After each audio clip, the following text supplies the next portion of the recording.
Hello, Canada.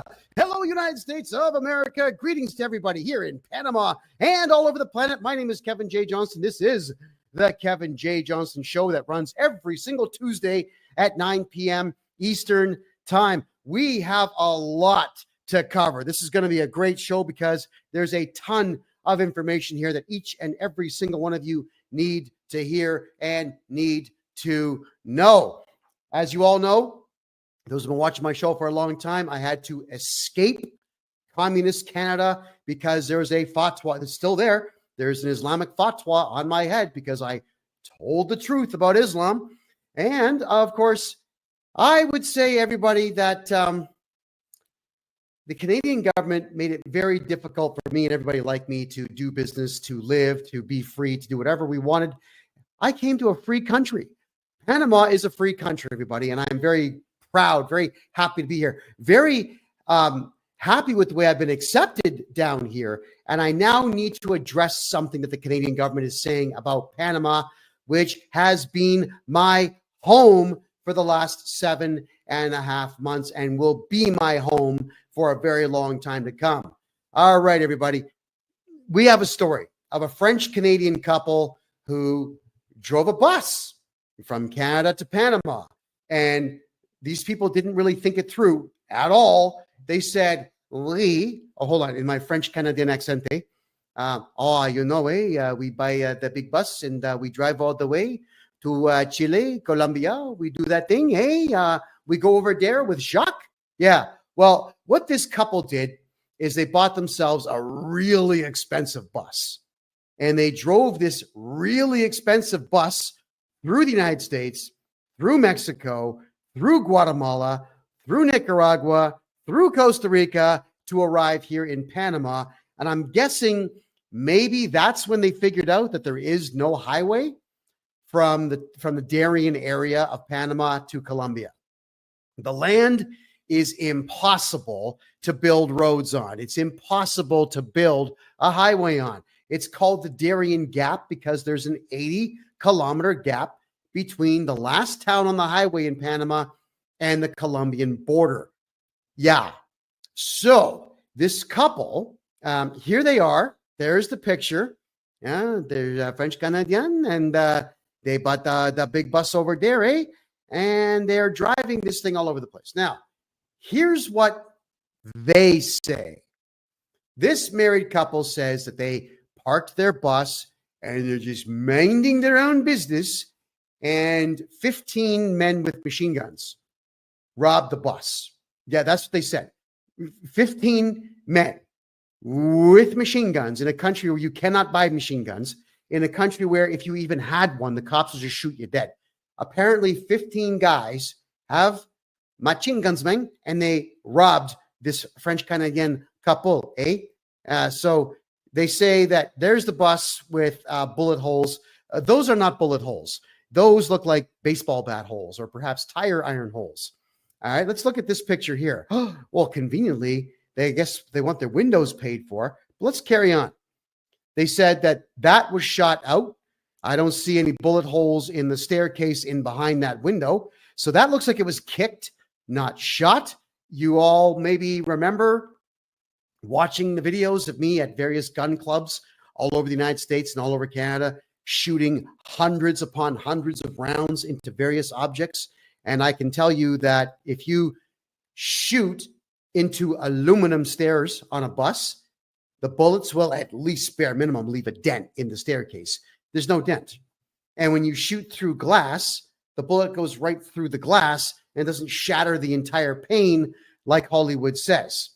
So there's some more bus photos here. That's not what bullets do. That's a tire iron or stick. That's not a gun. What else do we have here? We've got, see? Again, baseball bat. That's not bullets. Then we've got this one. There's no bullets. There's no casings anywhere. That was hit with something. Then what else? Oh, and he's got a boo-boo on his head. And we have one bullet here. Now look at the back of the bullet. Have a look at the end of the bullet there. Does that look like it's been fired, or does that look like a bullet they maybe bought in a, I don't know, a collector store or a surplus store and just kind of dropped there. It also looks like it's been driven into the ground. So someone put it there and stepped on it? Is that what's going on here? And there's the married couple. The French-Canadian chick. She's not a bad day. Too many tattoos for my liking. But conveniently, they've got themselves a GoFundMe page or whatever this website is. So you've watched me. All of you have watched me walk alone through the worst possible slums here in Panama. And what do people do here? They invite me over to have a barbecue with them. They don't shoot me. They don't hit me with sticks. They don't threaten me. I don't get dirty looks. I have a theory here based on how much attention this married couple apparent robbery is getting. And to which they're saying, we want a travel ban imposed upon Panama, so Canadians should not be allowed to go to Panama because our windows got broken on our bus. And apparently 15 guys had machine guns pointing them at us, where you saw that not one bullet got fired on this bus. I have an alternate theory. And I don't care how upset people get with me. Based on the fact that I live right beside a slum, I might add, everyone. I live in an area where I can take 50 steps and be in a slum, or I can take 50 steps and be in the richest land in Panama. I live in this incredible area. It's this perfect balance I've got. If I feel like hanging out and dancing in the streets, I go to the slum. If I feel like going and talking to snooty tourists, then I go to the rich part. But I've never seen guns on anybody. I have never seen a Panamanian walking around with a knife in any threatening manner. The guys that work in Panama, they have machetes, but that is because they cut trees with it. They cut grass with machetes. It's actually a tool of use here. But I've never seen a Panamanian running around with a machete up like this. That's Jamaica. That's not Panama. So I've got a theory that this couple who drive this big tour bus that probably cost them a couple $100,000 to buy and probably costs about $2,000 to fill the tank, I think they ran out of money. That's my take. This is me based on how well I've been treated by the police, by the government, by the poor, by the rich, by everybody here in Panama. There is no way 15 guys showed up conveniently when a French-Canadian couple shows up with a bus. They just show up and shoot the bus where you can see there was not one bullet hole. No, this couple thought they were going to do their dream tour, ran out of cash, and made this story up. That's my theory. So, Canada, Panama City, the capital of Panama, is safer than Toronto. It is safer than Toronto. It is safer than Montreal. It is safer than Vancouver. It is absolutely safer than New York and Los Angeles. This story stinks to high heaven. I'm not buying it. I don't think any of you should either. And the Canadian government right now, they're watching Panama because I'm here in Panama shooting off my mouth about how amazing Panama is, but also the fact that the Canadian banks suck and you should move your money here to Panama, just like I did. So, everybody, don't believe anything the Canadian government's got to say about Costa Rica or Panama. It's all lies. Remember, Justin Trudeau bought a house in Costa Rica this year, my mistake, and tried to move over $40 million of stolen money into Costa Rica. And the Costa Rican government said, no, you're a left-wing freak, retard, loser. You're not going to move your stolen money into Costa Rica. So what did Trudeau do? He started shutting down the Costa Rican consulates in Canada. Every single thing that you hear that's negative about Latin American or South American countries is because Trudeau is not getting his way. And he knows that investment dollars are leaving Canada and going into Mexico and Panama and so on. And Canada's losing money, hand over fist. So he makes up these stories about danger, danger, danger in these countries. Nothing dangerous about it. Alrighty. And if anybody does want to open up a bank account here in Panama, let me know. I'll get it done for you in 5 days. Really inexpensive. Your money is safe here. My money is safe here. I love it here. I'm not leaving.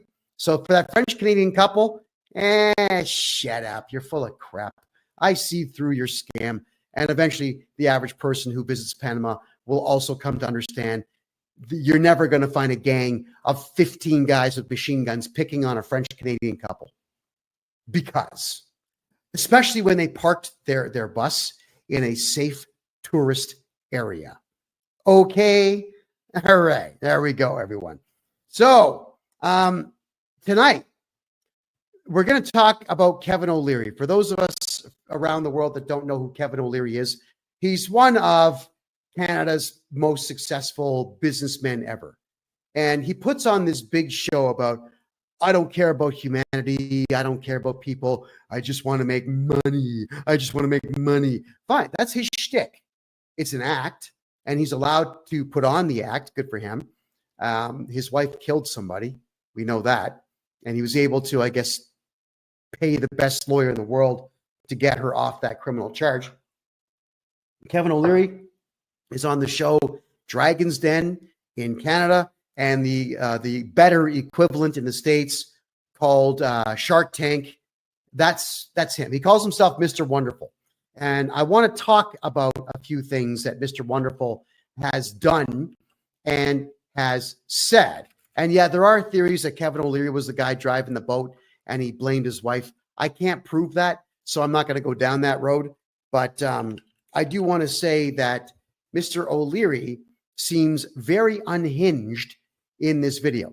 For my American friends, for friends of mine all over the world watching this show, Justin Trudeau, who is a pedophile pervert, he's also gay, he's a complete idiot. He is as far left as they come. He's destroyed every facet of Canada, although Canadians let him do it.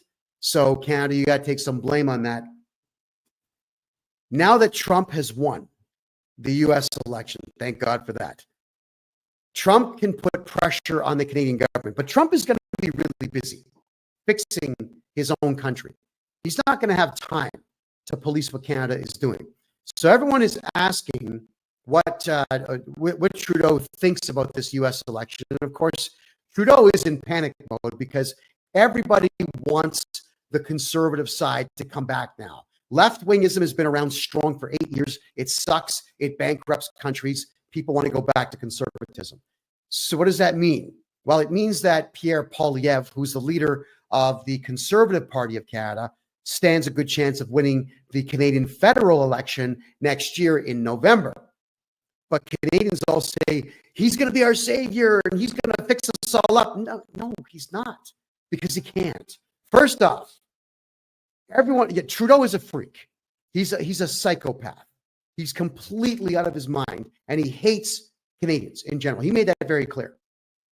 But Pierre Poilievre in Canada is the one who's brought forward this digital ID thing. That was the conservatives that brought that up, not the liberals.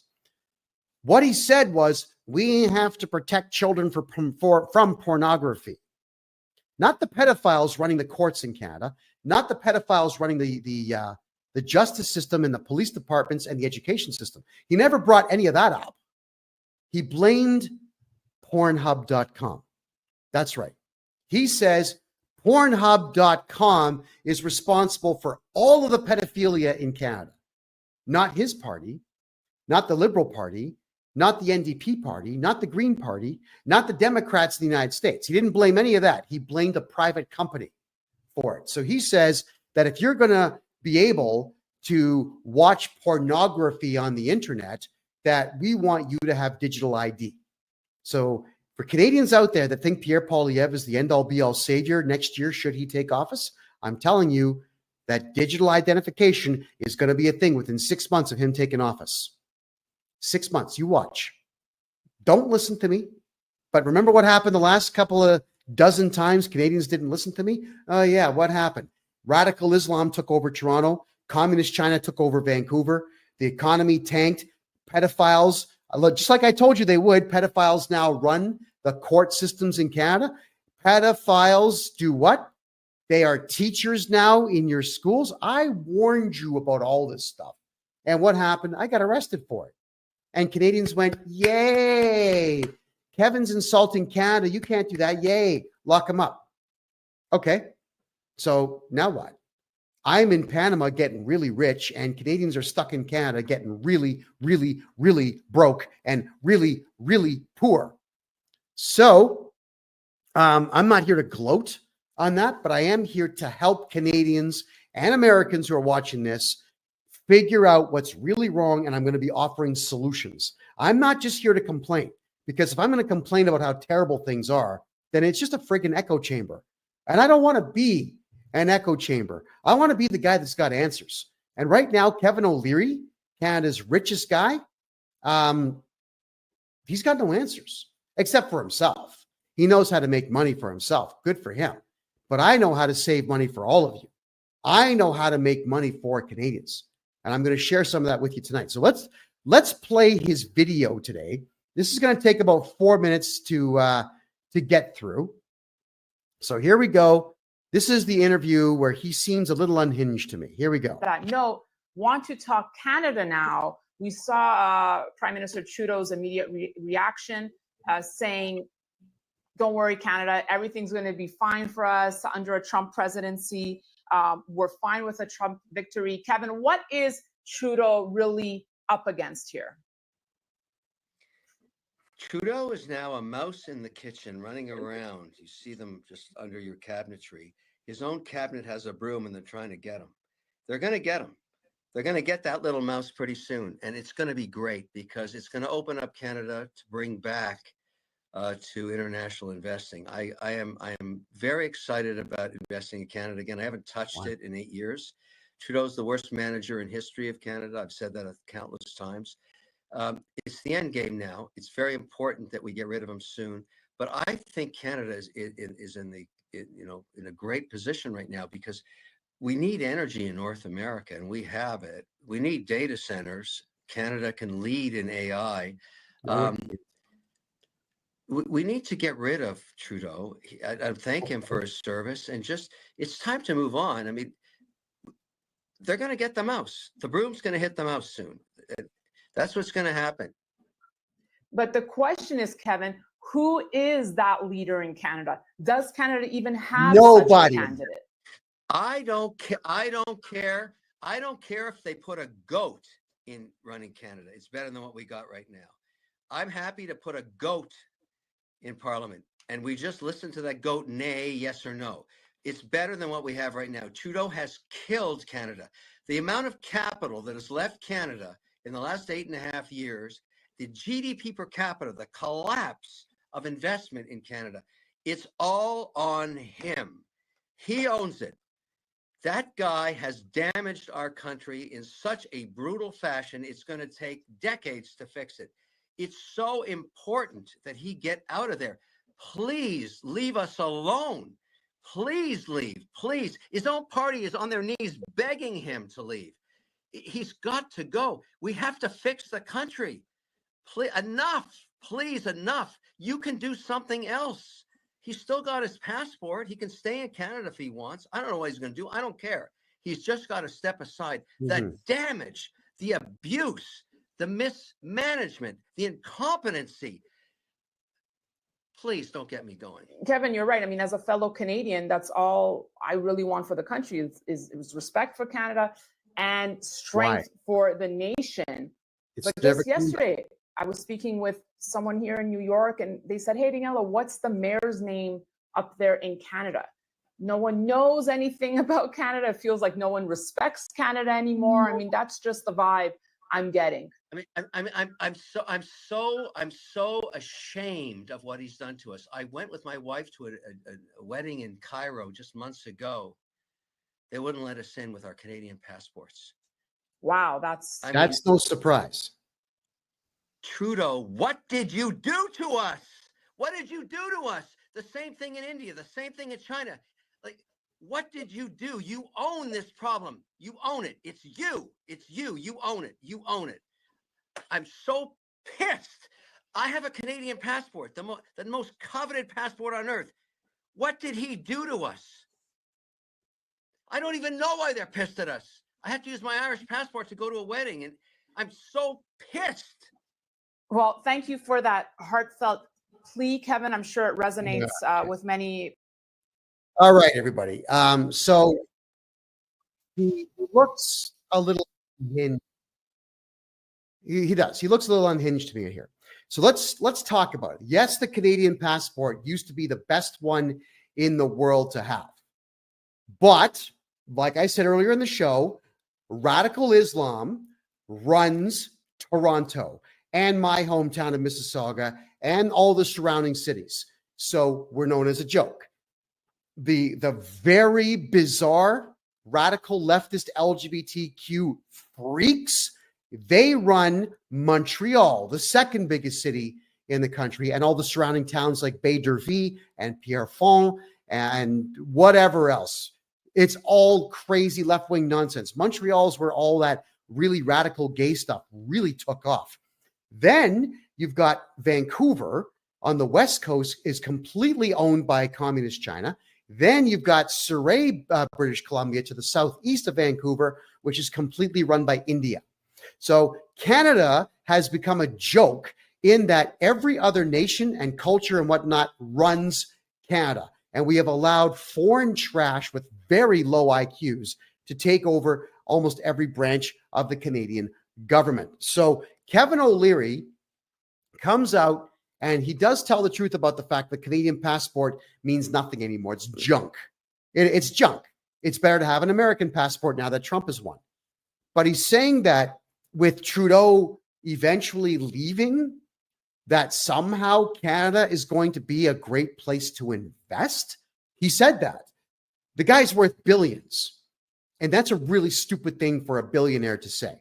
And I mean over the top stupid. So I'm going to go now through, and I suggest everybody who's ever thought about going to Canada or investing in Canada, please stick around for the next 90 minutes so that I can explain to you why Canada sucks, why it's going nowhere, and why Kevin O'Leary is wrong with everything that he said.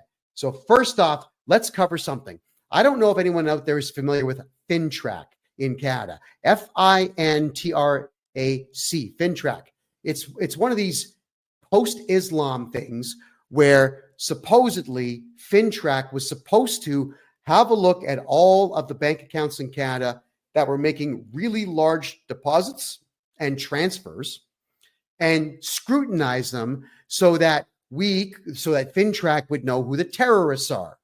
Yes, Grayman, I'm a Canadian citizen and I don't want to be. I'm embarrassed by Canada.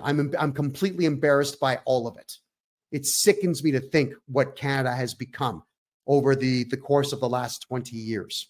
So yes, I'm a Canadian.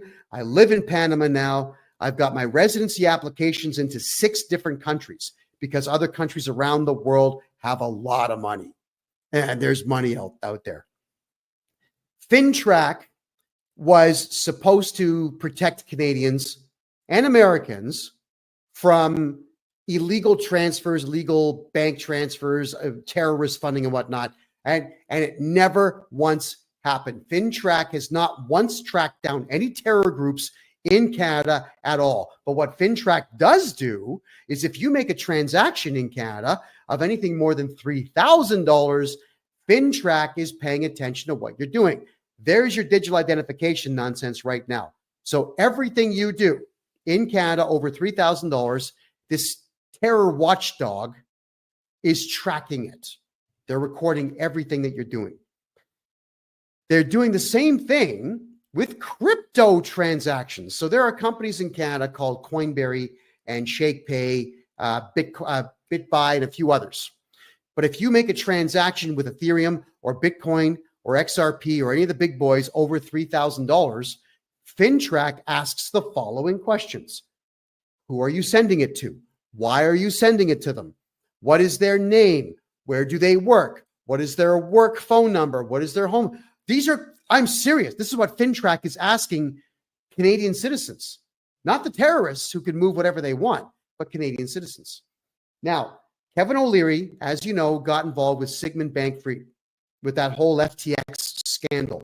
And I don't know the exact number, but legend has it that Kevin O'Leary lost over $400 million in Bitcoin and digital asset investment. So what does he do? He opens up a new company called Wonderfy. So it's Mr. Wonderful, Kevin O'Leary's university for Canadians on how to learn how to deal in crypto, which then turns around and buys up Coinberry, which is a place you could buy Bitcoin and Ethereum. And then he cooperates fully with FinTrack. So if you're ever wondering why FinTrack is watching what you're doing in Canada, that was Kevin O'Leary, because he got ripped off by Sigmund Bankfried, hopefully who does like 25 life sentences for what he did. But I'm saying to you here is that Kevin O'Leary got angry, and now we got to pay the price because FinTrack is watching every transaction Canadians do over $3,000. Now, why would you want to invest in a country that does that to its citizens? And I'm speaking to you as a Canadian, to Canadians especially. My God. So that sucks. Kevin O'Leary says Canada is going to be great to invest in. Well, here is every single reason that I could think of over the last 2 days why you should not invest one single dollar into the communist and Marxist hellhole known as the Dominion of Canada. You will regret it. First and foremost, Canada is a communist police state. That is correct. A communist police state. The police in Canada are monitoring everything that Canadians are saying. Instead of going out and fighting crime, what they do is they sit on social media like the losers that they are, and they are watching everything that Canadians are saying and filing criminal charges against Canadians, even if the things that you're saying do not affect anyone. They're using Section 319 of the Criminal Code in Canada, which is called willful promotion of hatred, to state that everybody, especially white people who have opinions against the government, need to be charged because somehow they are hurting the Canadian public. Yeah, amazing, huh? So what's going on here is from the year 1998 to about roughly 2004, the crime rate in Canada dropped. It just fell off. So the court system said, we're not going to have those bastards in black gowns in Canada, the judges. We're not going to get our $400,000 salaries anymore. So what they did is they took discretion away from police to not waste their time charging people and arresting people for silly things. And they said, if someone even speaks out of turn, arrest them and put them in the system. So Canada, in that time, the arrests just went right through the roof. So you can get arrested in Canada for anything. Offending somebody, coughing too loud in a restaurant, they'll call it causing a disturbance. That's the actual criminal charge. Saying anything on social media that left-wing freaks don't like. Protesting now gets you arrested. Yeah. Protest. So if you were to protest any of the pedophiles harming children in Canada, the police will arrest you. And what they always do to make a big deal of it is they send out the really crazy, morbidly obese lesbian cops to manhandle men so that they can make a production in Canada about the fact that men are not to be respected in any way. So with it being a complete police state, nobody's safe in Canada except the criminals. The criminals in Canada are very safe. The more violent somebody is, the safer they are in Canada, but the more intelligent and outspoken they are, the safer they are not in Canada. And yes, I know it's exactly the same in the United Kingdom. So in Canada, honestly, the police are of no value at all. Why do we have police in Canada? Why invest in a country that arrests everybody for nothing? Just to keep the courts employed, to keep the judges and the crown attorneys employed. And for those who are curious, I was originally born in Toronto and raised right next door in the city of Mississauga, which was great when the population was only 175,000. It sucks now with 1.2 million, most of whom don't even speak English and weren't born in Canada. Period. All right, everybody. And the federal election in Canada is next year in November, everyone. So the left wing now. I think that we've all been able, with 4 years of Biden and Harris in office in the United States, have had an opportunity to see what left-wing politics can do to an entire country. America, Do you like what happened to your country? Canada, do you like what's happened to your country over the last 8 years? Left-wing nut jobs do not create anything. If you've ever had a look at the politics of left-wingers, here's what they say. Unfettered immigration good, white males bad, Christians bad, Muslims great. We have, pedophilia good. That's how they think. And in doing so, they'll also say capitalism bad, oil bad, gasoline bad, and electricity bad. But of course, everything that they do is on computers and phones, which are made of petroleum-based plastics and which run on electricity, which is created by, you guessed it, nuclear power. So they are out there screaming at the top of their lungs that everything that they use is bad. And what they've done is gone out of their way to look at guys like me and Christians and so on, to say that you're bad and we're going to shut your businesses down. So for the last 8 years in Canada, the left wing has gone out of its way to shut down the economy, to destroy the businesses of good people. But, and this is for the conservatives now, for conservative Canadians, it's your fault too. Because when the left wing started saying, oh, that store owner's a bigot or a racist, you went along with it. Why? Why did you go along with that?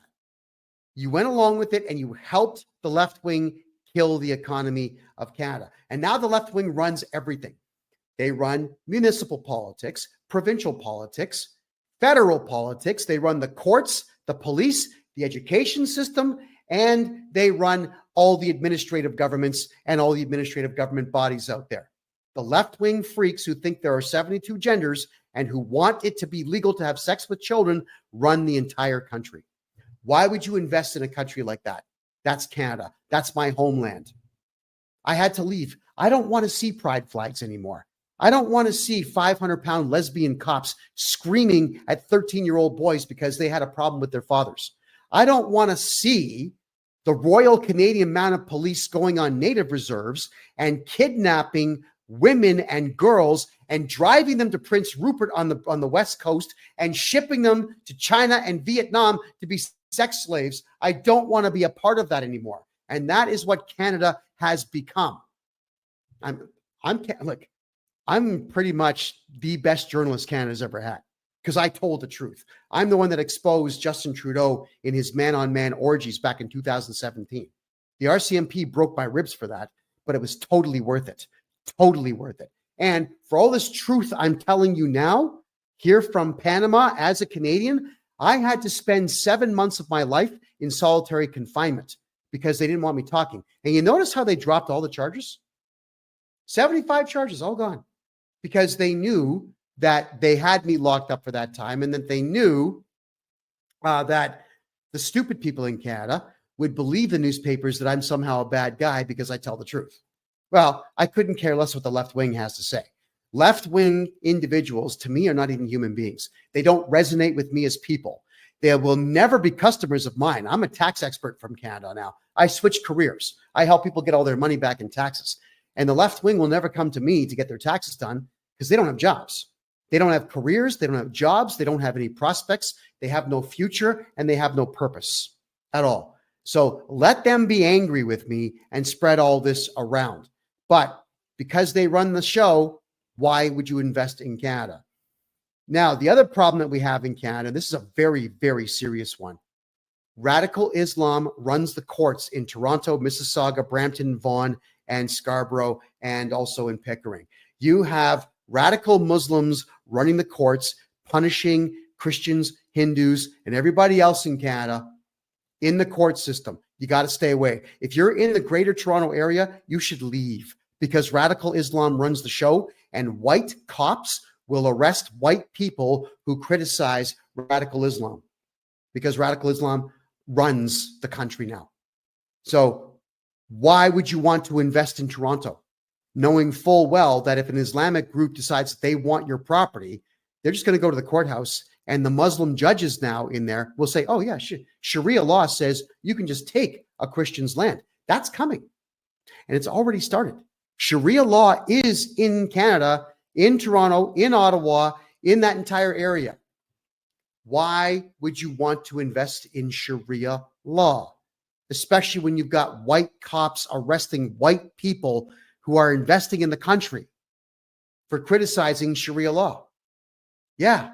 And people do feel like they live in India and Saudi Arabia now in Canada. It's horrendous. So let's cover now some of the more economic parts of what we're complaining about here. If you're going to be investing in Canada and you move to Canada, the odds are pretty good that your international cell phone's not going to work. So if you want to communicate in Canada, what do you got to do? You got to get yourself about $150 per month phone plan. The last time I had a phone in Canada, my bill was exactly $148 a month. With that, I got unlimited talk and text in North America only. I got I got limited. I had 20 gigabytes a month of data, which as a journalist and a big mouth, I would burn through in no time. I would usually burn through that in 2 weeks and pay extra. So really in Canada, your cell phone bill could potentially be $200 per month per phone number. Why is it so expensive? It's not like the airtime costs them anything. It doesn't cost them anything. They just charge it because they can, and Canadians won't do anything about it. Here in Panama, I pay $5 a week. Unlimited talk, unlimited text, unlimited data. And because I have unlimited data down here, I deliberately burn through between 20 and 50 gigabytes a week. I'm paying $20, and there's no tax. It's just $20 a month for unlimited everything on my cell phone. Think about that. So how is it that Panama's got it right and Canada's got it wrong when it comes to communication? My God. So when you have a lack of communication, when people can't afford cell phones and the left wing is out there wrecking everything, what we have now, if you're going to be moving to Canada and trying to invest in Canada, is a serious lack of choices of cities to live in. Let's cover the major ones. So on the East Coast, you got Halifax, which is the capital city of Nova Scotia. It's far left. And for some reason, there is this part of it that is the government pays for it. It's the descendants of black slaves from the United States that escaped the United States back then. Now, the Halifax government gives them free money and has been doing it for over 150 years. And in that particular neighborhood, they're called Scotias. These black folks don't learn anything. They refuse to because they get paid to do nothing. Why is that good? I'm telling you that it's not. Halifax has no economy whatsoever. And that's the only city on the East Coast worth talking about. Then I bump over to the capital city of Quebec, which is Quebec City. It's gorgeous. It's 420 plus years old. And it is an old military fort from that era, but it's expensive. You can't afford it. And it has no industry except for one, which is tourism. And with all the left-wing nuts moving there, what they're doing is they're chasing away all of the tourists. The tourists don't want to go anymore because the left-wing freaks have ruined that place. You go over to Montreal, and again, there's no economy anymore at all. There is no economy in Montreal whatsoever. Why? Because the Quebec government runs the province of Quebec in Canada like a completely separate nation. And it's got its own tax structures, and it bills everybody to death. So not only are you paying excessively high federal taxes in Canada, the Quebec government will bankrupt you, and it's bankrupted just about everybody in Montreal. So unfortunately, as amazing as Montreal was from the 40s all the way to the 90s, and it was awesome when I was a teenager. I would drive 5 hours to go there just for the weekends to party it up. It sucks now. You can't do commerce. You can't do business. The Quebec government made sure of that, and so did the radical leftists. Then you've got the capital city of the entire country, Ottawa, which is boring. It's got nothing. There's nothing to do in Ottawa. They say the population's about 900,000, but the only industry there is government. That's it. It's government. Now think about this. When you go to the capital city, you've got the Royal Canadian Mounted Police all over the place, and they're maniacs. Then you've got the Parliament Hill Police, supposedly protecting Parliament. Then you've got all the other local police departments. Ottawa They've got the city has its own police force. And then in and around the area, you've got the Ontario Provincial Police and the Nepean Police and all these other small police forces. There's got to be about 20,000 cops in Ottawa, and they're all miserable. And they're all intimidating people all of the time. Why would I want to live there? Why would you invest in the capital city when the only industry is government and police? And that's not an industry. The industry, I suppose, that could come from that would be the gun companies that can supply guns and the body armor companies supplying body armor.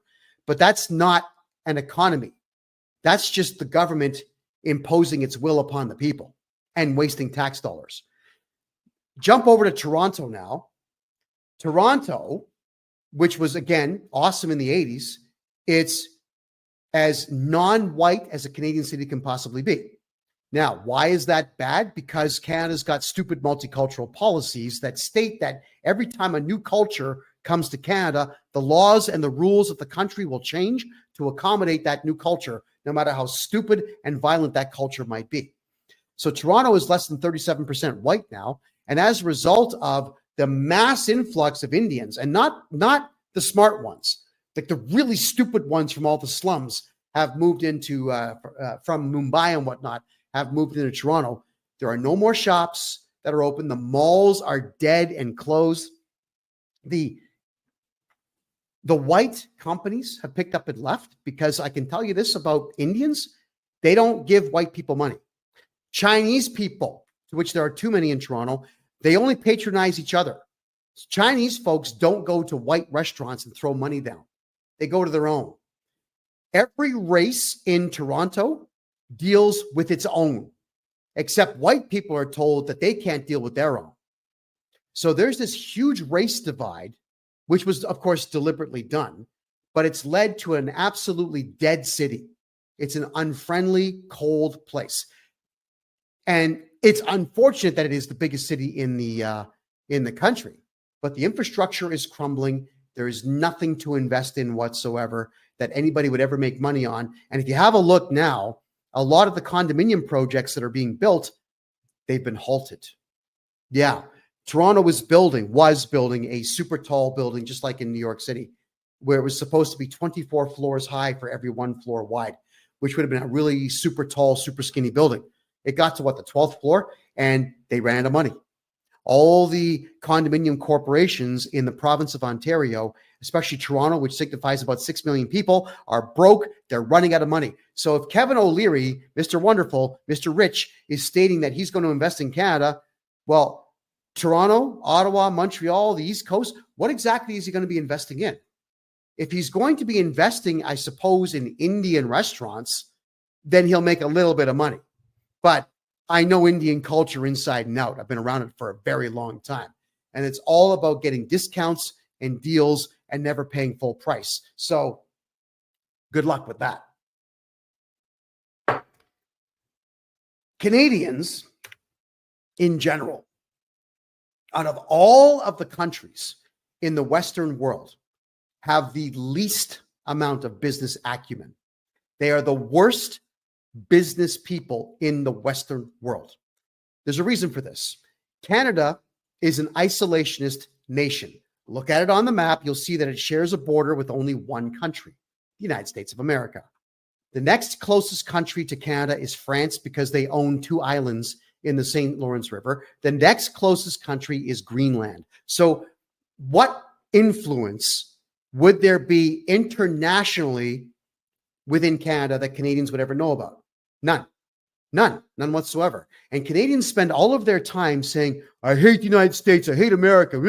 Yeah, but you watch the NFL, you watch the NBA, you watch the NFL, you watch American movies. Let me tell you that. Yeah, let me tell you this. When the Marvel movies came out, the End Game, was it? Every theater in Canada was sold out opening week. And Canadians were clapping and cheering for American superheroes. So for Canadians who say they hate America, you sure do lap up a lot of American culture. Now, I love American culture. I lived in the United States for 4.5 years. I made a lot of money there. And now that Trump's back in office, America might actually become pretty damn good again. But Canadians don't know how to run a business.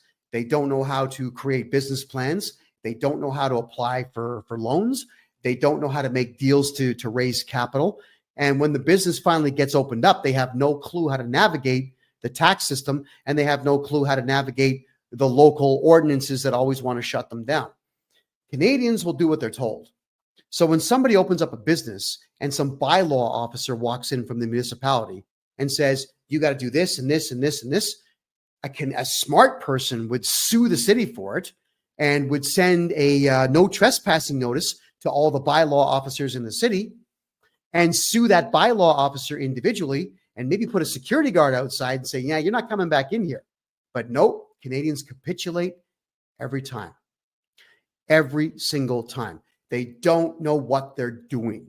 It's very difficult to do business in Canada. There's another thing here is that Canadians, they can't wait to follow the friggin' rules. Rules. How many times have you heard a Canadian say, hey,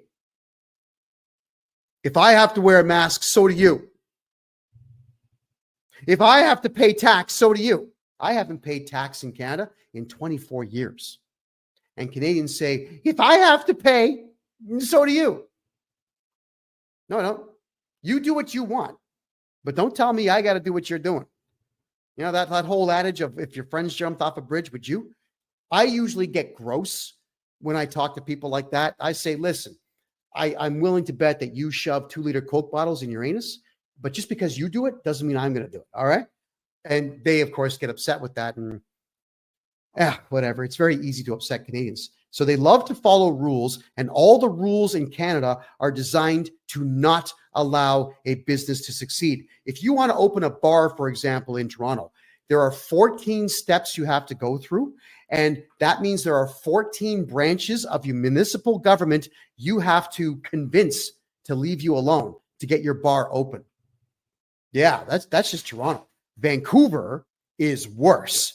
So we have all of these cities stopping Canadians from opening up businesses, and Canadians, they just put up with it. They just put up with it.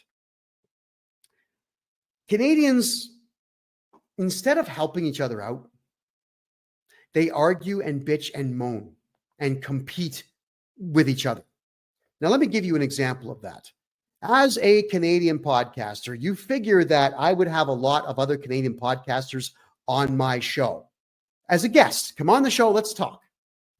None want to come on my show. You know why? Because they're stupid. Because they think if they come on my show, I'm going to steal their entire audience. Canadian podcasters won't let me on their show because they say the same thing. You know, Kevin's going to steal my audience. It's weird. You ever notice how in the United States, podcasters are on everyone else's show? Yeah. Man, Joe Rogan has every podcaster in the world on his show. Tim Pool has every podcaster in the world on his show. Canadians do not work together on anything. And recently, because I've become very successful here in Panama, I have been calling Canadian podcasters saying, I want to pay you. I want to buy advertising on your podcast. No, we're not in it for the money. We're doing it. Are you serious? So I can't buy tax advertising on Canadian podcasts because Canadian podcasters, quite frankly, are friggin' idiots. They have no idea what they're doing. They talk. They might know the subject matter they're talking about, but they're not running it like a business. And then what they do is they get on their show and they say, help me out, donate. Okay, that business model, it worked in 2021. My podcast was number one in Canada for 2021. We had 300,000 people watching every night. So the business model back then was donate, donate, donate now. And people did because we had the numbers. But COVID's over, so there's nothing more to complain about, right? So the numbers began to dwindle. Plus, the Canadian government put they put me in prison for being really good at podcasting. And then when they finally let me out and dropped all the charges, they had put a court order on me, banning me from using the internet for almost a year. So I would have to make phone calls from a landline to my own show just to be able to say something on my own show. That is how Canada functions. So people in Canada will compete with each other because maybe they think that everything is really that scarce. There's no cooperation in Canada in any way, shape, or form. So if you are a Canadian podcaster, I want to buy advertising on your show. Don't be a friggin' idiot. Pick up the phone, because you probably have my phone number. I've given it to every podcaster in Canada. Call me. Let's do some business. Let me take all this money I'm making here in Panama in US dollars and all this money I'm making helping Canadians relocate to Panama and getting their taxes fixed, and let me spend it on your show. But I can't even get Canadians to take my money from me. So what I'm saying here is you're going to be, if you're going to invest in Canada, you're investing in a people that don't understand investment. They don't understand money. They just don't get it. So don't invest in Canada because you're going to lose. Now, the other thing I wanted to say here is that for whatever the reason, white Canadian-born people can't wait to tell other white Canadian-born people that you can't crack racist jokes. You can't do that. Okay? You just can't. And it's amazing that they will spend all of their time policing the behavior of other white Canadians instead of going out there and running a business and making money. You know what? I don't care about anything at this particular point in life other than doing what's right. Here's what's right. I'm 53. I'm going to be dead in 30 years. What's right is for me to make as much money as I can to start a family legacy for my children and for my children's children. So I can't care. I don't have the luxury of giving a crap about petty nonsense.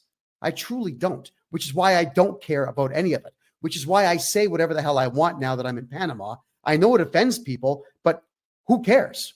If you're going to be offended by what I'm telling you right now, we can't do business, obviously, because you're not smart enough to understand I'm actually on your side.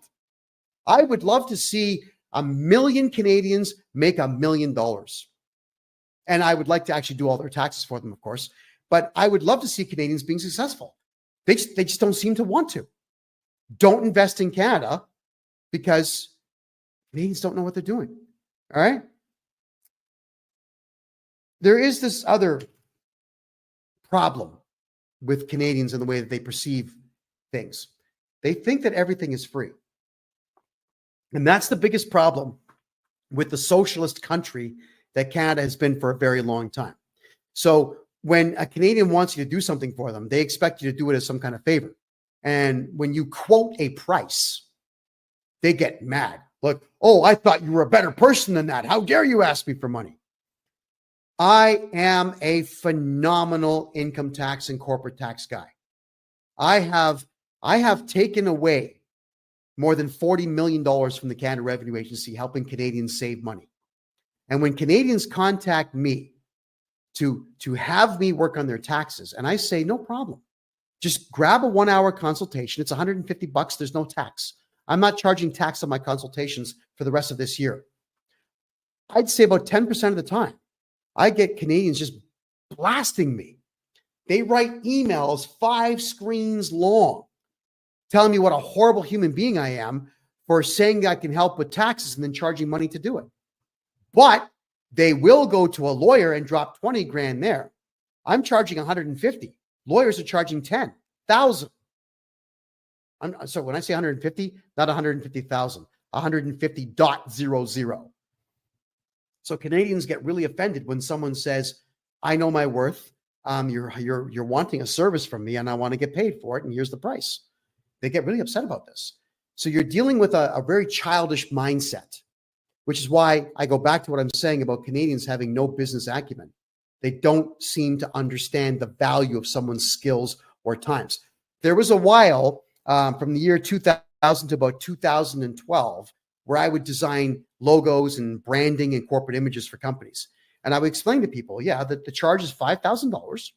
We will design 4 concepts based on everything that you tell me about your corporation and based on your target audience.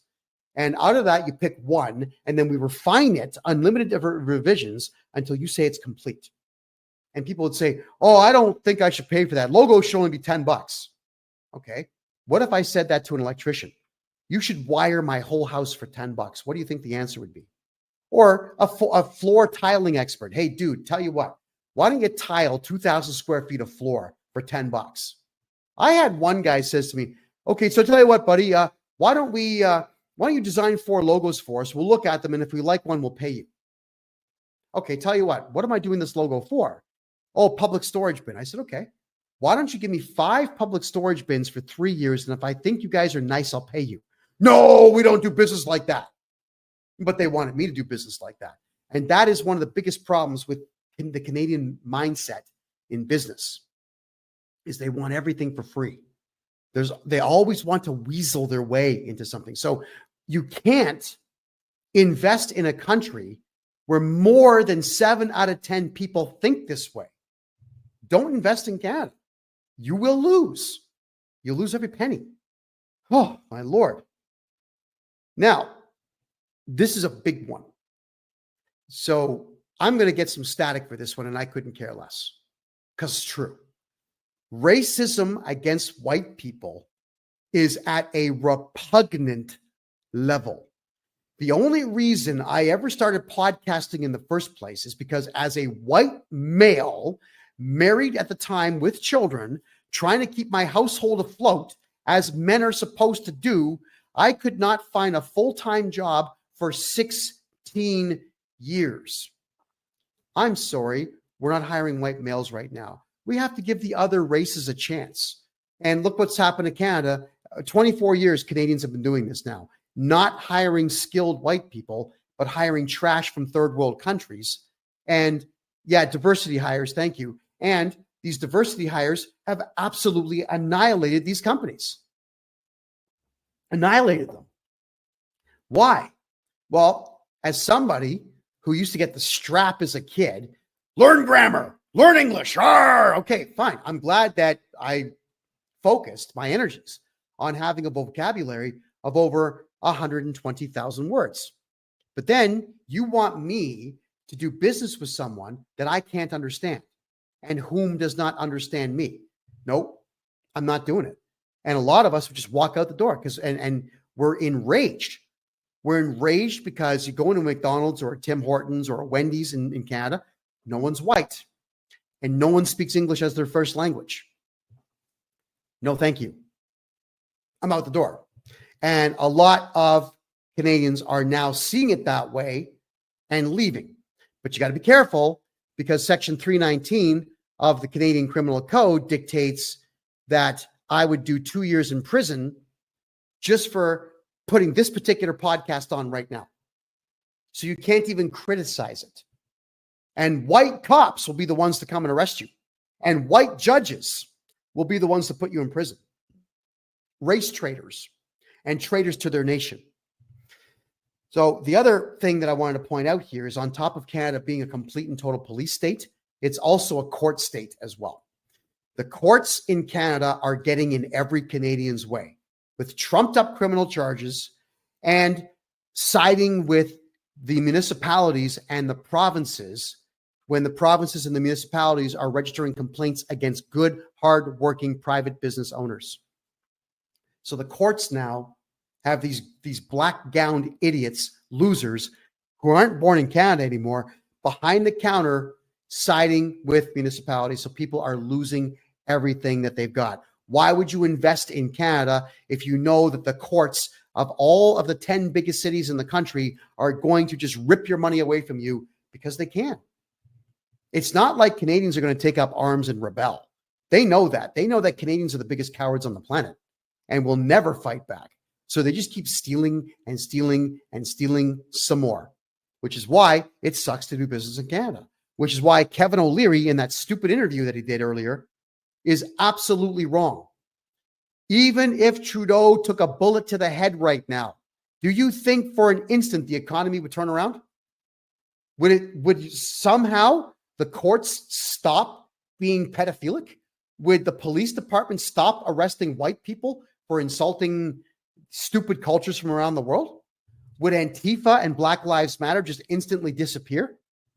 Or would the left wing ramp up their efforts knowing now that their leader is gone?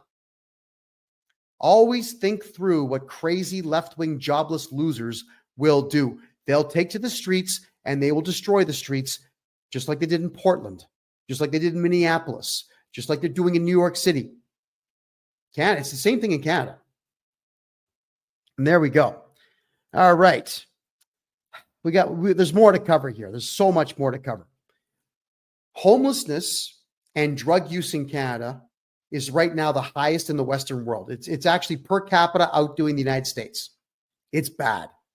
Why? Well, Canadian housing prices are far too high because food is far too high. It's almost $75 a day for one person to eat in Canada now. It's out of control.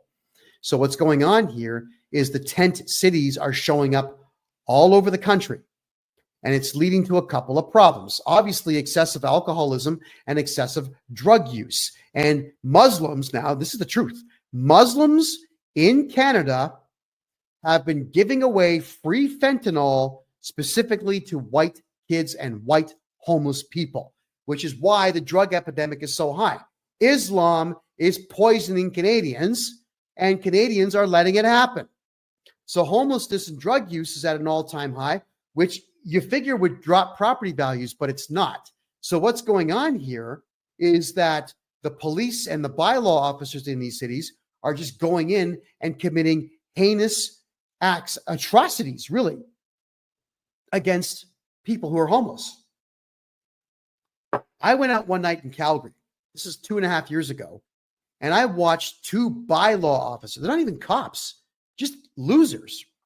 They walked into a homeless encampment, started ripping down tents, and just started beating the living hell out of homeless people. And as soon as they saw me with the camera, said, "Hey, guys, hey, smile at the camera. Tell us why you're beating up homeless people." And they would yell, "Hey, Johnston, get out of here. This is none of your business." And these guys who were assaulting homeless people would call the cops and tell the cops that we were bothering them and impeding their investigation. But bylaw officers in Canada can't conduct investigations. They're not cops.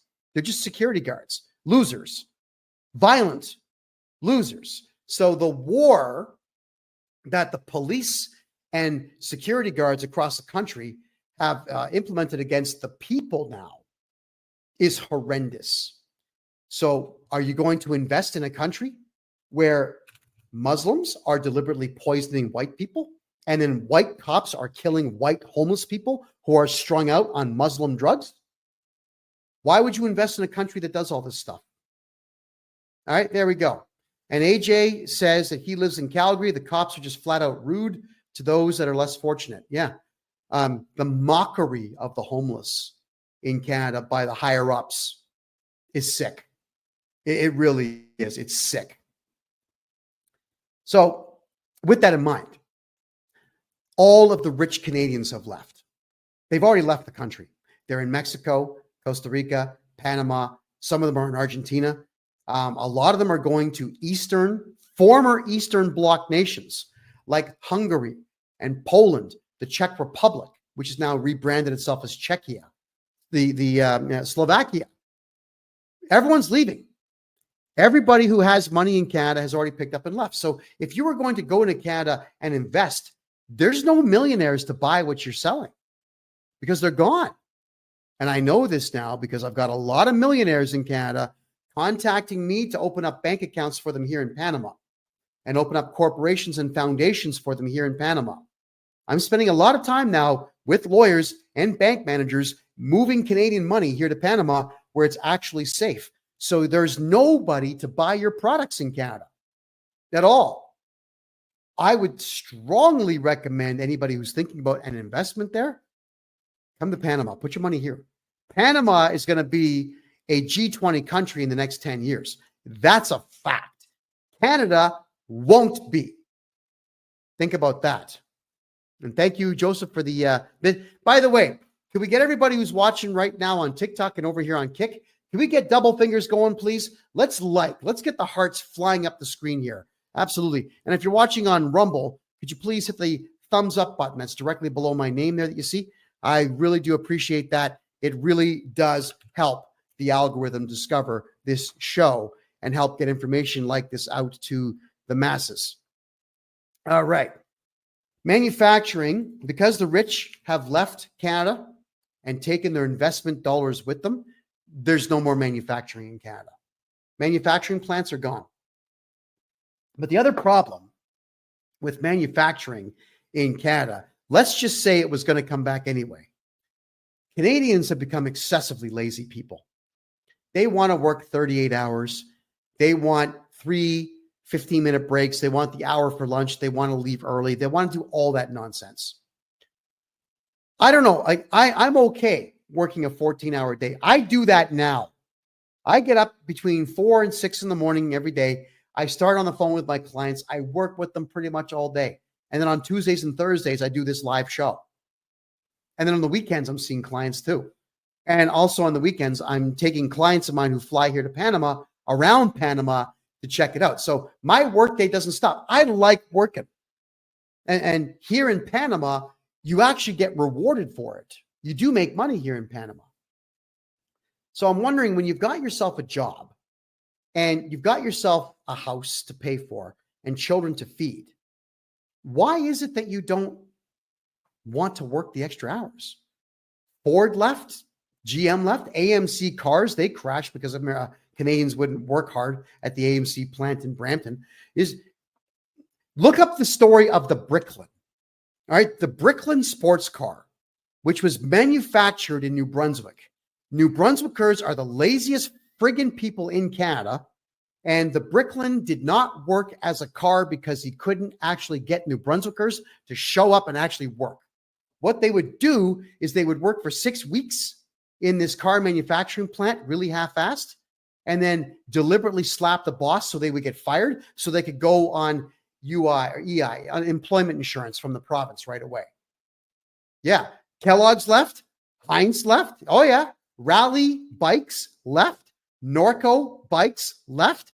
Nike shoes left. Oh, yeah. They're all gone. All the airline manufacturers, they're all gone. Oh, yeah. Every single major corporation in Canada just picked up and left the country. Now, unions, that's a good point, Joseph. Unions have also destroyed everything. We don't need them anymore. All they are is a mafia collecting money from everybody, and they do nothing with it, except, you'll love this one, everybody, the unions in Canada are funding pedophiles. That's correct. That's who they fund. They're funding Antifa. They're funding Black Lives Matter. They're funding the Communist League of Ontario. They are funding all these crazy left-wing drag queen storytime groups. They fund everything sick and perverse. Yeah. And when you take them to court, the judges are members of the union, so you lose. Why would you invest in a country where the unions absolutely destroy every single business anyway? Why? Please don't do it. I beg you, do not do it. Oh, man. Now, there is a mentality that Canadians have. Canadians, again, are isolationist. They just don't know what's going on in the world. They really don't, but they think that they do. Why? Because Canada has the Canadian Broadcasting Corporation, which gets $1.4 billion a year from taxpayers to lie to Canadians, to offer propaganda 24 hours a day. The Canadian Broadcasting Corporation owns half of the radio stations in the country. Half. With that kind of a budget, they are incapable of putting a single TV show in the top 20. It's garbage entertainment. It's not entertainment at all. So the Canadian Broadcasting Corporation lies to Canadians about the outside world. So with Canada being as broke and destitute as it is, you know what Canadians say? Oh, I'm just going to stay here because it's the same everywhere around the world. How do I know this? Because CBC said so. No, it's not at all. I'm here in Panama City. It's got a better subway system than every Canadian city combined, which you can ride for 35 cents. I can ride better buses than anywhere in Canada for 25 cents. The buildings down here are all brand new. They're beautiful, absolutely gorgeous. There's casinos everywhere where the staff are friendly and kind and polite. There's jobs everywhere. Every single shopping mall here in Panama City is better than every single mall in Canada and about 80% of the malls in the United States. And they are packed with people shopping and having a great time. All right. So what I'm getting at, Canadians, don't be the idiots that you're proving the world that you are. It's not the same in Canada, around the world as it is in Canada. All right. Panama is better and safer and richer than Canada is. All right. Think about that. And that is why I wasn't even going to announce this until next month, but I'm going to announce it now. That is why I'm working with an investment company here to bring the National Hockey League to Panama City. The population of this city is 2.25 million people with infrastructure that's better than most cities in North America. It's not the same around the world. And Canadians honestly believe that just because the media tells them something is true, that it's true. So what they'll do is they'll say, I'm not going to go to Panama. It's a third world country. No, it's not at all. I've lived here 7.5 months. I'm having the time of my life. The movie theaters here are better than everything back home in Canada. I can watch an ultra D-box movie, for $6. You know, the movie theaters here in Panama, when they pop fresh popcorn, they've got two types, regular popcorn and caramel. They actually melt the caramel right in front of you. It's not like it's in a bag from some Chinese distributor. No. They make it right in front of you. Panama is going out of its way to be in the top 20 around the world. So this is not me trying to sell you on Panama for no reason. This is me scolding Canadians for not having the wherewithal and the bravery to go and see what's going on around the world. Instead, you're listening to guys like Kevin O'Leary, who screwed us completely with FinTrack and screwed the crypto market forever in Canada, telling you that now's a good time to invest in Canada because at some point, maybe Justin Trudeau won't be in office. Are you kidding me? When a billionaire gives you stupid, rotten advice, you should discontinue watching that billionaire and let him fail on his own. Which at this point, after having listened to that stupid interview, I hope he does. I really hope he does. Now, the banks. I made a presentation to the mayor of Panama City 3 months ago. And I said, Mr. And I had a translator, of course, saying this for me. But Mr. Mayor, you have an incredible city here. There are 52 banks in the city where foreigners are investing tons of money all the time. You've got the Panama Canal, where everything from around the world gets dropped off in Panama City. I said, some of your banks offer between 3 and 12%, depending on what the investment plan is. Then I showed them what Canadian banks were paying or are paying Canadians in the way of interest. And Toronto Dominion Bank, which is one of the big ones, is paying 0.01% on your money. Even if you've got $1 million in the bank in Canada, that's the interest rate that you're getting. And all of them were floored. Panamanians couldn't believe that Canadians were getting ripped off that much. So, yeah, Canada's banking is a joke. Now, one more thing I got to touch here. Let's talk about the banks, Canadian banks. They are not respected around the world. Canadian banks will not allow you to transfer money here to Panama or Costa Rica or Mexico. Only the United States. Isn't that sick? So what you've got to do in Canada is you've got to convert your money to US, have an American bank account, which I can help you get, and then transfer your money to the United States, then transfer from the States here to Panama. Yeah, that's what the Canadian banks do. They don't want Canadian dollars leaving the country because then they're going to lose their monopoly. The Canadian Bank Act also was written 99 and a half years ago, and it was going to expire next year on June 30th. But the Canadian government's so worried about what I tell people that they've got the spy agency CSIS watching all my shows. So CSIS was what they're called, goes to Justin Trudeau saying, hey, we're still watching this big mouth Kevin J. Johnston guy, and he's telling Canadians to get their money into Panama and do a bank run and drain every dollar to Canada because the Bank Act is expiring, which meant there would be no more federal currency. So you're welcome, Canada. Trudeau added 2 more years to the Bank Act. So now instead of it being a 100-year Bank Act, it's 102 years. Canada, you're welcome. I bought you 2 more years to get your money moved, but they're not going to renew it again. No matter how loud I am and how obnoxious I am and how much I criticize the Canadian government, they're only going to do that once. So in 2.5 years, the Canadian dollar won't be worth jack, nothing. Got to get it out of there.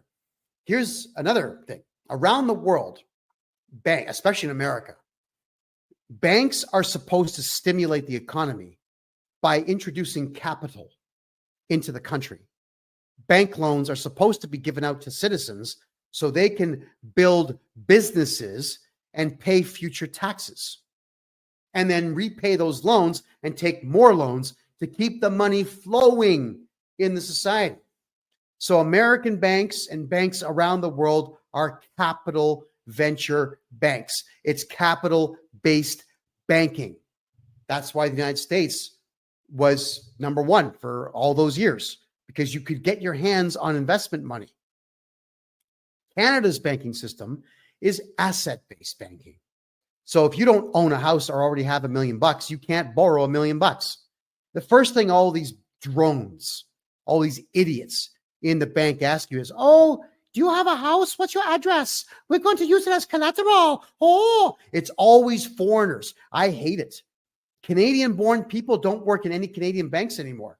You can't get an English-speaking bank manager anymore. I despise the fact that in Canada, you can't raise capital. The only way to raise capital in Canada is to scam people. It's because of the banking system. Why would you invest in a country that does this? Oh, and by the way, Kelly, as for Canada's exit tax, that did not become law yet. But if you're worried about taxes, contact me. I'll get rid of all your Canadian taxes. Every single Canadian tax you've ever paid, I'll get it back for you. That's how good I am at what I do. So Canadian banks are positively worthless because you just can't get money out of them. Trudeau, during the Ottawa truckers convoy, the protest against the fake pandemic nonsense, Trudeau shut down the bank accounts of people who protested. And around the world, what happened? Everyone said, oh my God, the prime minister is shutting down bank accounts for protests? They pulled their money. That's right. Investors pulled their money, which is why you should too. Because if Trudeau doesn't like you, he's going to shut down your bank account and steal all your money. The banks already showed us that they're willing to do it. And then the deputy prime minister, who's the granddaughter of a literal German Nazi from World War II, comes out and makes this big speech about the fact that if you protest in Canada, if you say anything bad about this government, we will shut down your bank accounts without court orders. And they wrote themselves a law that let themselves do it. Why would you invest in a country where nobody's bank accounts are safe? Now, one more thing. Check this one out. The Canada Revenue Agency, this is a criminal organization who claim to be in the best interest of Canada. They lie to Canadian citizens and bully them into paying taxes that you really don't have to pay. If they want money from you, they will send a requirement to pay letter to the banks, which has no legal enforcement capacity behind it. But the banks know that Canadians are cowards and will not sue them. So the banks just go ahead and give your money to the Canada Revenue Agency. Now, if you want to get your money back, file criminal charges against the bank manager and all the tellers in there for stealing your money. Canadians can do this. You've got the right to do it, but Canadians won't do it. That's why the banks are taking your money and just giving it away. The Canada Revenue Agency doesn't get court orders. They think that they don't need to, but their requirement to pay letter is nothing. If you look at Section 317 of the Excise Tax Act, you will see that if a bank doesn't give the CRA money if the CRA asks for it, then it says that the bank will be held may be held liable, but there's no punishment. So if you look at Canadian laws, there has to be a punishment for something to be enforceable. There's nothing in the Excise Tax Act or the Income Tax Act where there is actually a punishment issued. You know why? Because there is no punishment that gets issued. The Canada Revenue Agency doesn't have lawyers of their own. They count on the Justice Department to supply lawyers, but the lawyers won't sue the banks because the CRA won't pay them to do it. The CRA doesn't sue people. They just send out these letters requirement to pay. So when Canadians have their money stolen, Canadians mistakenly believe it's from the Canada Revenue Agency. It's not. The bank did it. Your bank did it. So your banks in Canada will give your money away whenever they feel like doing it. Why would you invest in a country that does that to its citizens? I certainly wouldn't at all. Now, if you factor in income tax in Canada, if you factor in, here's some of the taxes that Canadians pay. The federal income tax, the provincial income tax of the province that they reside within. If it's in Quebec, there's another tax that they pay. Then there's Canada Pension Plan. It's a Ponzi scheme that you pay into, which you're never going to get after the year 2032. Then there's unemployment insurance you got to pay. So you could, in just the taxes there, you could lose up to 48% of your paycheck in Canada. Then you got to pay property tax on your house. And in most provinces, you've got to pay a provincial sales tax on everything that you buy, including haircuts and movie tickets and popcorn and whatever else. Then there's also the federal goods and services tax, which is 5% on top of everything you buy. So if you buy a car for $100,000, you've got to pay in the province of Ontario $13,000 in tax. Yeah, the provincial tax and the goods and services tax. In the province of Ontario, if a used car is being registered by you, you've got to pay provincial sales tax on it. If it changes hands 30 times, that car gets taxed 30 times. So you've got the 13% tax in Ontario. In Quebec, what they do is they put the 5% federal tax on everything you buy in Quebec. Then they put their provincial tax on top of that number. So it's almost like a compound that Quebec will do. Talk about crazy.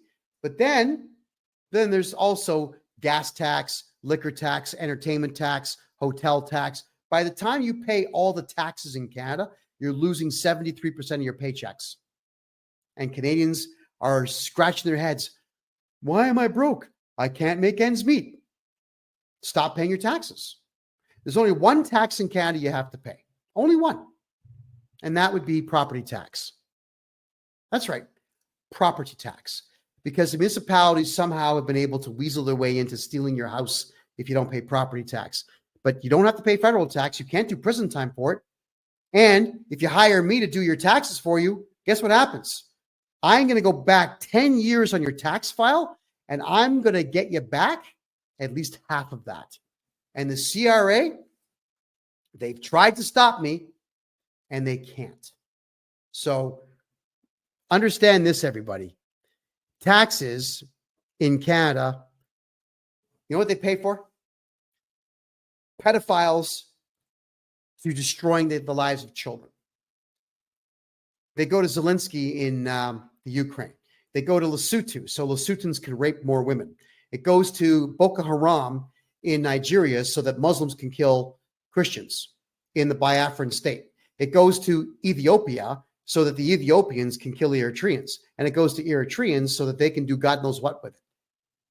All right. Canadian dollars fund wars all over the world. Why are you paying taxes? Stop. Every time you pay $1 of tax in Canada, at least 10 black people are going to be killed somewhere in Africa because it's going there for bullets and guns. It's not going for food, infrastructure, investment. Nothing. Stop paying your taxes in Canada. It's ridiculous. But investors out there have begun catching on to just how evil Canada really is, and they're pulling all their money out. So don't invest in Canada, because the only thing that's going to happen here is Canadians are going to steal your money, the government's going to steal your money, and then give it away to terrorists and baby killers all over the world. And I know this. I'm a journalist. I've been a journalist in Canada for a very long time. I'm not a journalist anymore. I did give up on that this year to pursue taxes, getting people back their taxes. But I'm the guy that stuck my nose in absolutely everybody's business when I was a journalist. And everything I learned led the Canadian government down the pathway of arresting me over and over again. 22 arrests, 7 months in solitary confinement, over a year of being banned from the internet. They stole my house, my money, and my car. That's what happens when you speak out against the government in Canada. So now here I am in Panama, and they're really angry about it. The Canadian government's saying, we have no jurisdiction in Panama. How do we silence Kevin J. Johnston now? You don't. So for those of you out there who got court orders against me in Canada, and you think that I'm not going to talk about you because you got a court order, think again.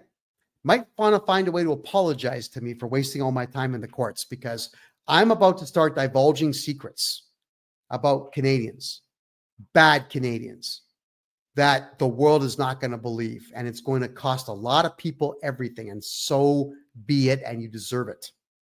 And as for Mary, you're asking me, why is there no CPP after 2035? Because it's a Ponzi scheme. It's empty. Because the accounts are empty. Even the Canada Revenue Agency right now is broke. So when they owe people money back, they have to wait till they collect money from other people to pay it out. The system, it's empty. It's broken. All the systems in Canada are broken. So think about that. Devo says taxes are good. Scandinavian countries have the best standard of living. That's not because of necessarily taxes. That is because Scandinavian countries, until they started letting all the Muslims and the junk in from Africa, they had a high trust society where everybody looked the same, spoke the same language, and abided by the same religion and principles. That's why the standard of living was so high. It's not because government knows what they're doing. It's because they had a common culture and they gave it away. They gave it away to rapists, thieves, and murderers. Too bad for you. Alrighty. I'm just going to look at a couple quick questions here. Alrighty. Oh, if anybody who wants to know my thoughts on Pierre Poilievre, go back to the beginning of this show, watch the replay on freedomreport.ca, because I covered him earlier in the show. Now, Canada's economy. I got a lot of points to get through here, so I'm going to start being a bit shorter with what I've got to say. Canada's economy is not growing. There's nowhere for it to grow into. If you invest in Canada, because Canada is a Ponzi scheme, money gets brought in and it just disappears. It doesn't create jobs. It goes into taxes to create more government jobs, but to have more government jobs, they just take more taxes from we the people. So the economy is stagnant because all the millionaires have left. After Trudeau's debacle with the banks, all the investors have left. All the major manufacturers have left. We've covered that earlier in the show. And it's impossible to attract talent because the Canadian dollar is worth nothing. It's garbage. If I take my Canadian money that I make and bring it here to Panama, I'm losing 30 cents on every dollar. But it's still better than keeping it in Canada. Absolutely it is. So with no economic growth in Canada and no economy worth talking about, with a god-awful dollar that will get lower, don't invest in Canada. This is a Canadian citizen, former journalist, now tax expert, full-time tax guy, telling you, I have dug into everything that Canada has to offer the people, and I can tell you it's a resounding zero that the country has to offer. So you're better, you got to be a little bit selfish now, Canada. You can't save the country. Pick up, leave, and make money somewhere else. And Panama is on the US dollar, by the way. So you don't have to worry about the Balboa fading. It's tethered directly to the US dollar. All righty. If you're going to be trying to buy a house in Canada, you'll notice that garbage houses that were built in the 70s and 80s are selling for between 1.4 and 2.5 million dollars. Yeah, you notice that? It's because the entire housing market in Canada is part of the biggest money laundering scheme in the world currently. If money laundering was made illegal in Canada, the entire housing market and economy would completely tank. Houses would drop to less than a fifth of their current value if money laundering stopped in Canada. It's all artificial pricing. When you look at what you can buy in Texas, you can buy a 5,000 square foot home in Texas for $300,000. You can buy an 800 square foot home in Toronto for $1.5 million. And believe me, the house in Texas is a whole lot better. So Canadians can't afford houses. And even if you have a house that's worth $1.5 million, who in the hell are you going to sell it to? Who's got $1.5 million for an 800 square foot bungalow with missing floor tiles? Come on. So your home in Canada, the only way for you to make money on your home right now is take out a loan against it, like a home equity loan, and buy property around the world and Airbnb it out.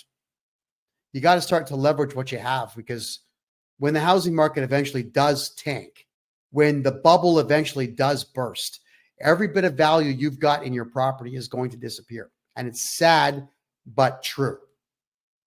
So money laundering is what's elevating the prices of it. But the problem also is that municipal rules in Canada prevent everybody from doing the right thing with their own properties. So let's just say, for example, you have a farm anywhere in Canada and you want to build your own community on it. Let's just say you know how to build houses and you want to turn your farm into a neighborhood and then sell it out to other people and deed out parts of your land to those who buy the house. You can't do it. Every single provincial government in Canada will stop you from doing it. They'll get court injunctions and then they'll send the cops out to shoot you if they so desire. They will stop you from doing it.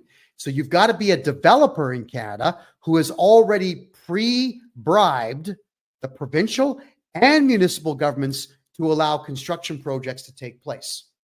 So unless you can bribe politicians, and it's not going to be like $1,000, it's going to be $1 million or $2 million just to send the bribes out.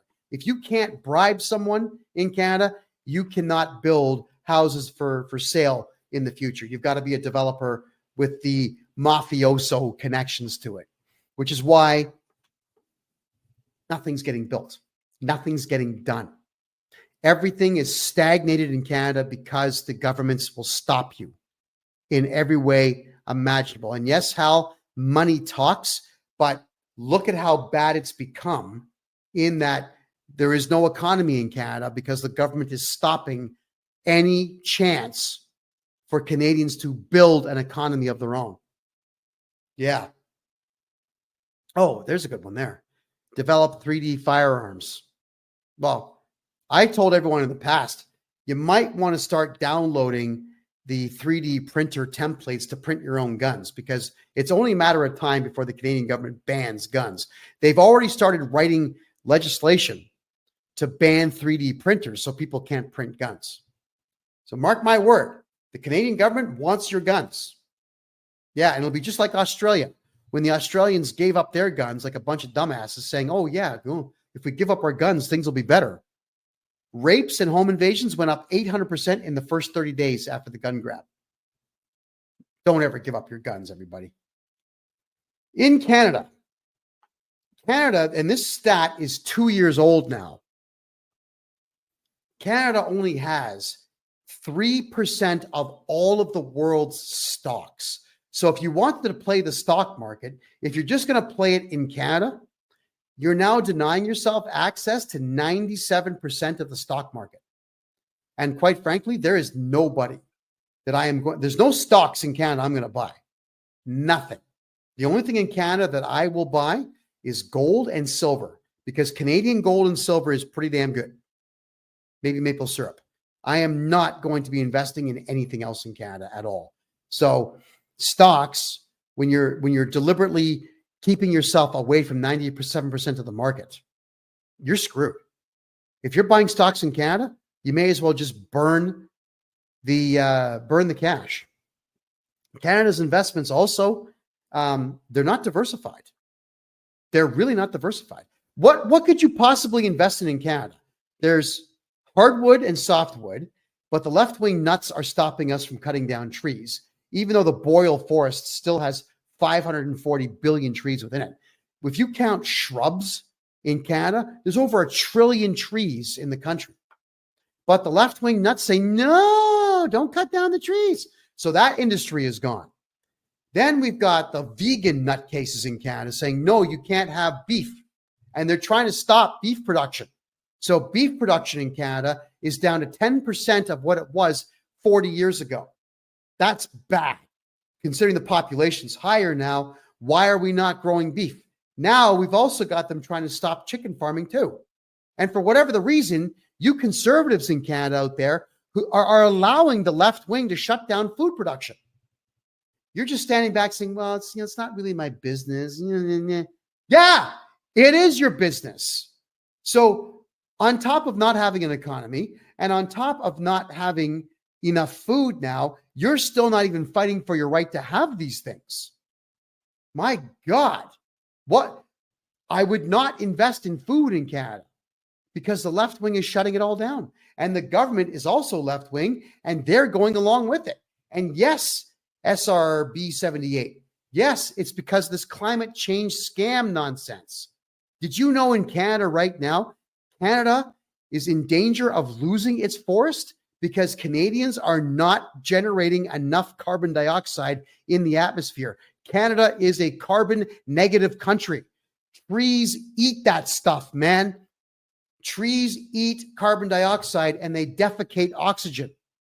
So when you're not burning wood, when you are not driving cars, when you're not polluting in some way, the trees are dying.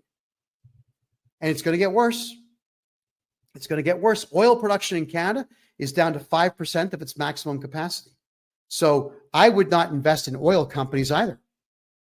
Kevin O'Leary, in that speech that he gave earlier in the show today, said that Canada is going to have a great artificial intelligence sector. Where? What artificial intelligence companies have you heard of in Canada? What computing companies have you heard of in Canada? What technology companies have you heard of in Canada? The talent doesn't live in Canada. Canadians with high skill sets like me leave like I did to make money elsewhere like I'm doing. So highly skilled people that can create artificial intelligence projects don't live in Canada anymore. You know where they went? Dubai.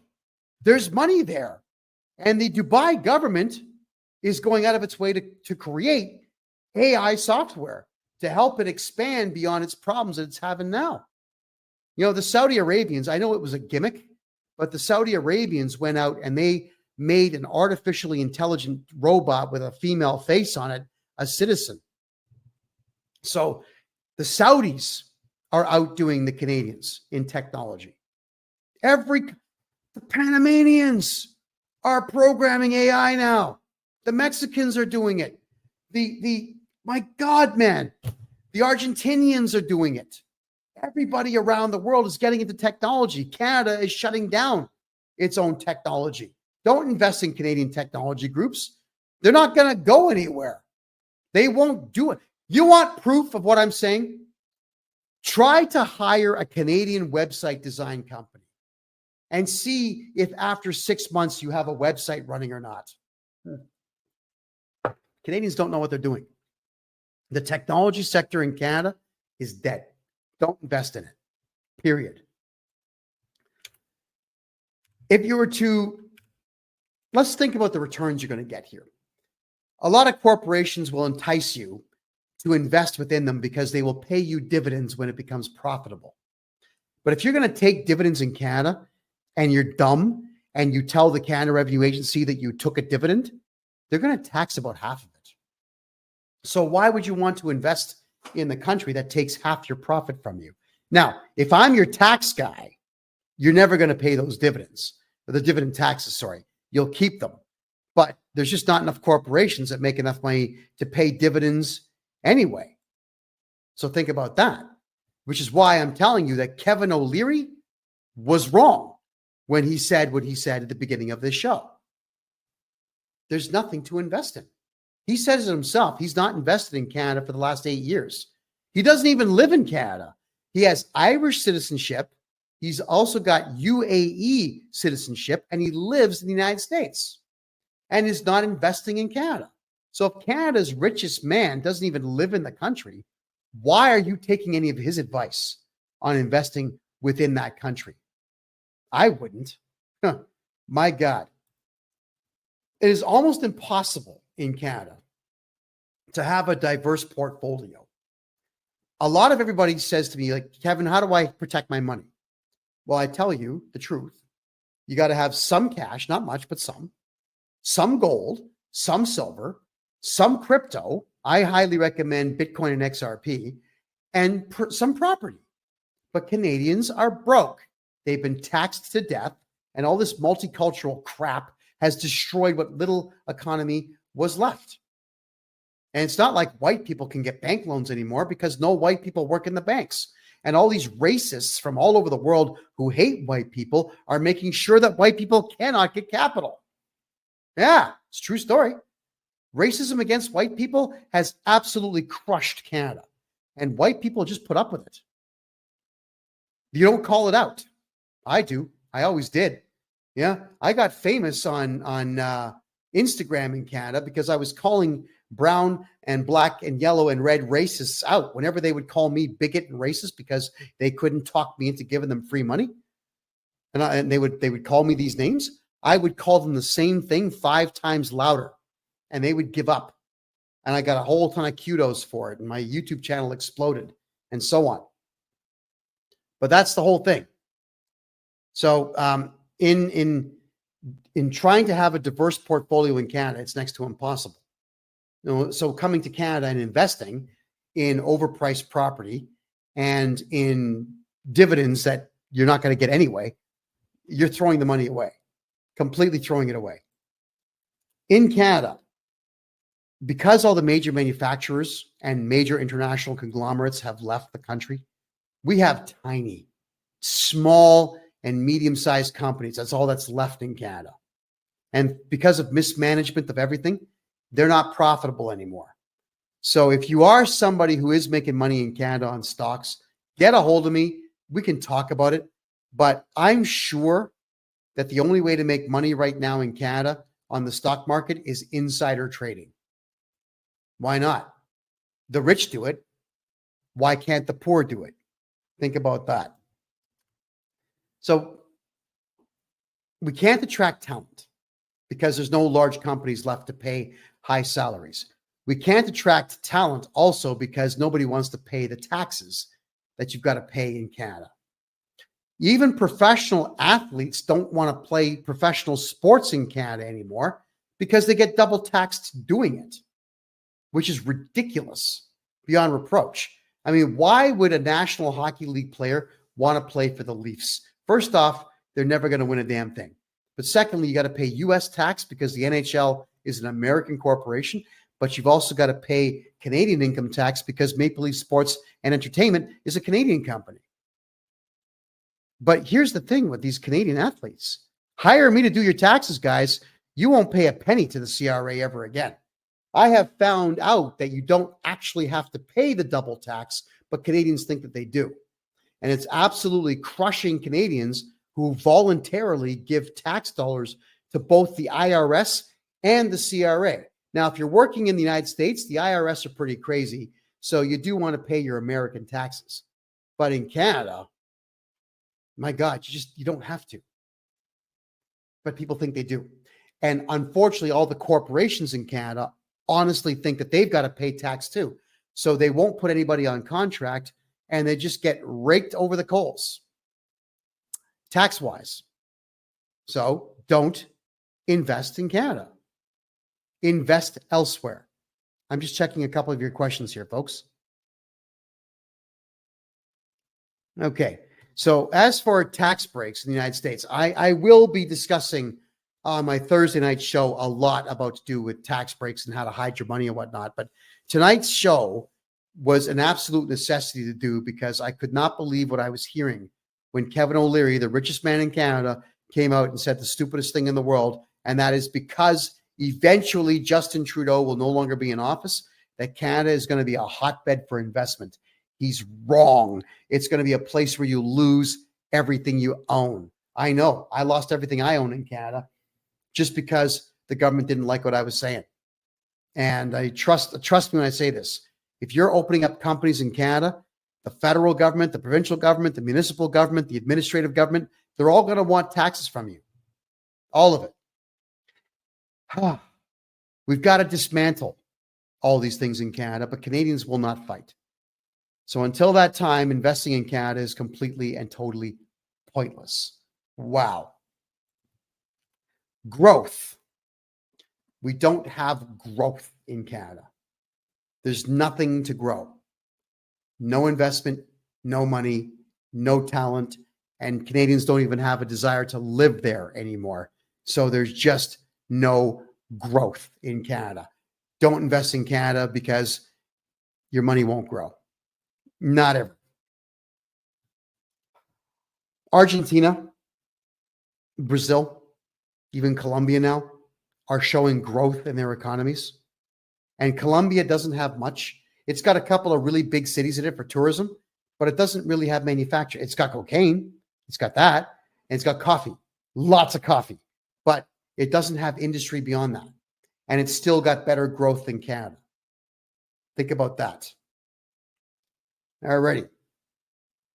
There is the bias in Canada. And this is something I'm going to now address directly to Canadians. A lot of you have a bias that Canada is wonderful. It's great. It's peaceful because of multiculturalism. It has free healthcare and so on. You couldn't be more wrong. Multiculturalism destroyed the Roman Empire. It's destroyed Canada. It always will. Cultures cannot get along, which is why we have fences and borders. So you screw that up. The idea that free healthcare was a good thing was great when it was first conceived. And Canadian healthcare up until the late 90s was actually pretty good. And I liked the idea of being able to break my arm and get fixed up and leave and not have to pay at the hospital. I loved that. That was amazing. So Canadians were really healthy. But because of all this multicultural crap, we let Indian culture into Canada. With Indians, if it's free, they line up and they take as much of it as they can get their hands on. So where Canadians would, if someone got sick in Canada, a Canadian-born person, regardless of skin color, would go, maybe have a family member there for company, but both people wouldn't get checked out. Just the sick person would, or the injured person would. But in India, their stupid culture says that if one person in a family of 12 gets sick, all 12 of them would go. And all 12 of them were not taxpayers. Maybe none of them were. But the free healthcare paid for by Canadian-born people was given to them even when they didn't need it. And now the hospitals are broke. There's no more money left for Canadian healthcare. And you saw during the fake pandemic that Canadian hospitals were willing to murder Canadians, which they did en masse. Canadian hospitals killed people. Remember the old lady who didn't want to wear a mask in the Toronto hospital and the security guards there beat her to death? And the other security guard who was monitoring the security camera knew that his friends were beating an old woman to death, so he turned the camera away. Remember that? Security guards and police in Canadian hospitals will beat you to death. And now, if you go to a Canadian hospital, whether you want it or not, they will inject you with COVID vaccines. They're doing it now. Do not go to a Canadian hospital. So why would you want to invest in Canadian medicine when it's only allowed to be socialized, but it sucks? And the hospitals are there to kill you. My God, they'll kill you. In Toronto, it takes between 6 and 48 hours to be seen in the emergency room. It's awful. And you're not allowed to have private healthcare centers. So this free healthcare that Canadians say they have does not cover dental or optometrists. It doesn't cover chiropodists or massage or alternative therapy. In fact, the Canadian government's going out of its way to ban supplements and to ban homeopathic care and to ban naturopathic care because they want you buying drugs. They want to poison you with drugs in Canada. If you invest in Canada, you're wasting your money. Do not, under any circumstances, invest in Canada. It is a god-awful, communist, Marxist center of death and despair and brokenness. You are going to lose your shirt. You're going to lose everything if you invest in my homeland. In fact, I'm so dismayed and disgusted by what Canada has become that the second that I get my Colombian passport, I'm going to make a big production out of burning my Canadian passport. It doesn't mean anything to me anymore. And you heard Kevin O'Leary in Cairo, the Egyptians don't want Canadians there. Your Canadian passport is not going to get you into other countries because Trudeau has proven to the entire world that he is a pedophile and that he wants pedophilia to reign as the dominant cultural practice in Canada. And the countries out there around the world are not having any of it. And Canadians are taking the blame for it. And the rest of the world will continue to shun Canadians because Canada, this is your fault too. You elected that idiot not once but twice, but then you let him stay in office and you didn't shut down the government violently when you had the chance. And you had the chance at the in the Ottawa convoy, Canadians, that you turned it into a goddamn party. You were smoking weed and drinking in the streets and dancing like a bunch of idiots. You could have taken the cops down by force. You could have taken the government out by force. That was the last chance you had. And I'm telling you now, everybody, Canada as a country is finished. It's over. You now have to get your money, your gold, your silver, your assets, everything. Get it out of the country before it's taken from you. If you're outside of Canada, if you're a foreigner, I'm a Canadian citizen who had to escape Canada because the government made 7 attempts on my life just for talking. Don't go to Canada, man. They will take everything you have. And you'll probably end up like me with knife wounds all over your body. Yeah, it's a true story. And all of you who know who I am, you know my story. Just type in my name and look at all the crap they've had to say about me in every newspaper in the entire country. This is a warning to all of you around the world. Do not invest in Canada.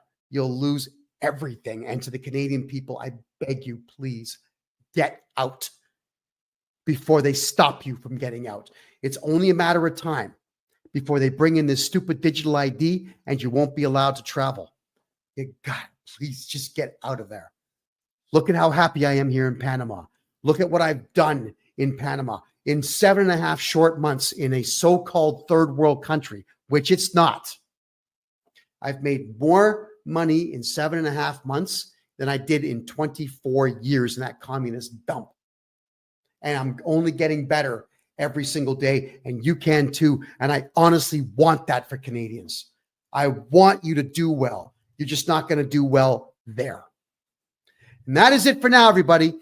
We are going to be covering more tax stuff, more money stuff, more investment stuff on Thursday. On Thursday nights, we talk. It's called the Real Estate Money Show. It's at 9 p.m. Eastern time, again, here on freedomreport.ca. And this is the Kevin J. Johnston Show, which runs absolutely every single Tuesday at 9 p.m. Eastern time on freedomreport.ca.